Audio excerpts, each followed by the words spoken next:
अस्सलाम वालेकुम। आज की वीडियो में हम डिस्कस करेंगे shoulder joint. Shoulder joint basically हमारे पास बॉल एंड सॉकेट जॉइंट है। इसमें जो हमारे पास लिगामेंट, इसमें हमारे पास ऑल प्लेन्स में मूवमेंट होती है, जिसमें हमारे पास फ्लेक्शन आ जाती है, एक्सटेंशन आ जाती है, abduction, adduction, external rotation and internal rotation आ जाती है। अब हम बात करते हैं शोल्डर के लिगामेंट्स, जो कि शोल्डर को स्टेबिलिटी और फ्लेक्सिबिलिटी प्रोवाइड करते हैं।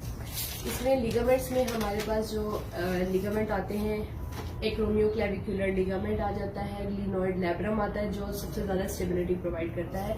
उसके अलावा ग्लिनोह्यूमरल लिगामेंट है, स्टर्नोक्लेविकुलर लिगामेंट है, कोरेकोह्यूमरल लिगामेंट है एंड कोरेकोक्लेविकुलर लिगामेंट आ जाते हैं। इसके बाद हम बात करते हैं शोल्डर के जॉइंट्स की। ठीक है, इसमें हमारे पास 2 टाइप्स के जॉइंट होते हैं, एक ट्रेडिशनल होते हैं और एक फिजियोलॉजिकल होते हैं। ट्रेडिशनल जो होते हैं इसमें हमारे पास आ जाता है acromioclavicular joint, glenohumeral joint and sternoclavicular joint. इसके अलावा जो हमारे पास फिजियोलॉजिकल जॉइंट्स हैं उसमें हमारे पास आ जाता है सब एक्रोमियल जॉइंट आ जाता है और स्केपुलोथोरेसिक जॉइंट आ जाता है। अब हम बात करते हैं फर्दर मसल्स की, जो हमारे पास की मसल्स हैं जो शोल्डर की मूवमेंट को सपोर्ट करते हैं। सबसे पहले हम शोल्डर फ्लेक्सर्स की बात करते हैं। शोल्डर फ्लेक्सर्स को याद करने के लिए हमारे पास जो निमोनिक है, peanut butter and delicious cookies.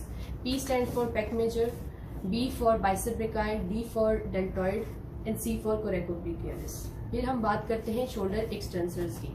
Shoulder extensors में हमारे पास जो होता है वो है let's taste pretty delicious tomatoes.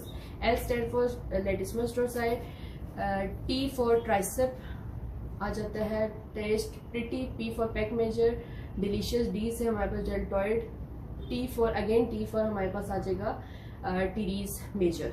इसके बाद हम बात करते हैं शोल्डर एबिडक्टर्स की। एबिडक्टर्स के लिए जो निमोनिक यूज करेंगे वो है star dancing, S for supraspinatus and D for deltoid middle fibres. इसके बाद हम बात करते हैं एडक्टर्स की। एडक्टर्स में हमारे पास जो आता है वो चॉकलेट पीनट बटर लाटे आता है mnemonic. C for coracobrachialis, P for pec major, T for हमारे पास टीरीज मेजर आ जाएगा और उसके अलावा एल फॉर लेटिसमस डोर्साई। उसके बाद हम बात करते हैं मीडियल रोटेटर्स। मीडियल रोटेटर्स में हमारे पास जो निमोनिक है वो है strong tigers love playing drums. S for हमारे पास सुप्रास्पाइनेटस मसल आ जाएगा। उसके बाद आ जाता है T for teres major, P for pec major, उसके अलावा strong tigers love, L for latissimus dorsi, D for हमारे पास डेल्टॉइड आ जाएगा। उसके बाद हम बात करते हैं lateral rotators of the shoulder. इसमें हमारे पास जो निमोनिक है वो through instructor tense, T for teres minor, I for infraspinatus and D for deltoid हमारे पास आ जाता है। ये थे हमारे पास मसल्स जो कि शोल्डर की मूवमेंट में हेल्प कर रहे थे।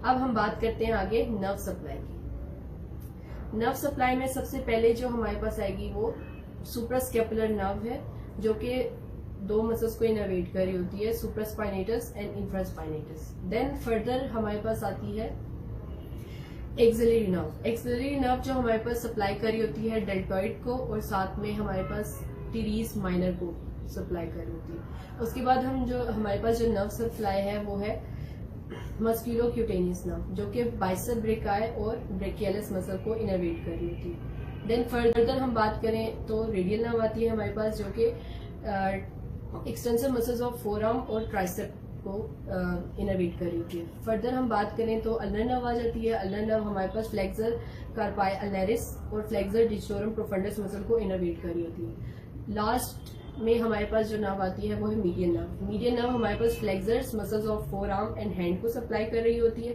इसके बाद हम बात करते हैं blood supply of the shoulder. Blood supply में हमारे पास सबसे पहले जो आर्टरी आती है वो है सबक्लेवियन आर्टरी, जो कि फर्दर डिवाइड होती है एक्सिलरी आर्टरी में। एक्सिलरी आर्टरी को जो है वो फर्दर ब्रांचेस देती है सर्कमफ्लेक्स ह्यूमरल आर्टरी में, फिर पोस्टीरियर सर्कमफ्लेक्स ह्यूमरल आर्टरी में और फिर एंटीरियर सर्कमफ्लेक्स ह्यूमरल आर्टरी में, सुप्रास्केपुलर।